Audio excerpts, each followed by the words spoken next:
शांति की चादर ने कुछ इस कदर पैर फैलाया हुआ है कि मानो हर कोई एक दूसरे से मन ही मन में सवाल पूछ रहा हो। दरअसल वाराणसी में बुधवार को एक घर में महिला का कंकाल मिलने से कोहराम मच गया। मामले का खुलासा तब हुआ जब पड़ोसियों ने बेटियों के रिश्तेदार को फोन करके बुलाया और रिश्तेदार ने पुलिस को बुलाकर घर का दरवाजा तोड़कर अंदर प्रवेश किया। सामने जो दृश्य था वो काफी खौफनाक था। ये पूरी घटना वाराणसी के लंका थाना क्षेत्र के सामने घाट चौकी अंतर्गत आने वाले मर्दवा का है, जहां पुलिस ने सुनसान इलाके में स्थित एक घर में 52 वर्षीय उषा त्रिपाठी नाम की महिला का शव बरामद किया। आपको बता दें कि मृतका की 2 बेटियां अपनी मां के शव के साथ लगभग 1 साल से रह रही थी। बड़ी बेटी पल्लवी त्रिपाठी 27 साल की है और उसने पोस्ट ग्रेजुएट कर रखा है। वहीं छोटी बेटी वैश्विक त्रिपाठी 17 साल की है और वो 10वीं पास है। वहीं उषा त्रिपाठी का शव घर में रखे रखे कंकाल बन चुका था।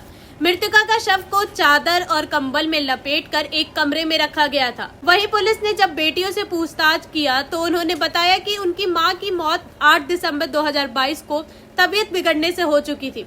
उनके पिता भी कई साल पहले घर छोड़कर जा चुके थे।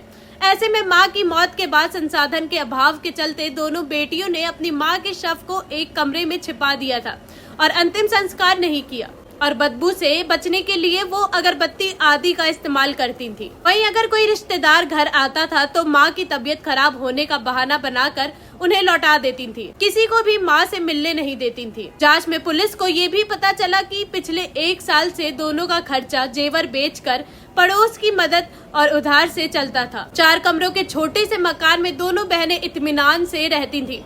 जिस कमरे में उनकी मां का शव था उसमें रोजाना सफाई करती थी, उसमें रखे सामान का प्रयोग भी करती थी। दोनों से पूछने पर पता चला कि उन्हें जब शव की दुर्गंध आती थी तो छत पर जाकर खाना खा लेती थी, लेकिन डर के मारे किसी को कुछ बताने से बचती रही। बताया ये भी जा रहा है कि दोनों मानसिक रूप से कमजोर हैं। ऐसी तमाम खबरों से जुड़े रहने के लिए सब्सक्राइब करें और इंस्टाग्राम पर फॉलो करें इन्फोलाल को। धन्यवाद।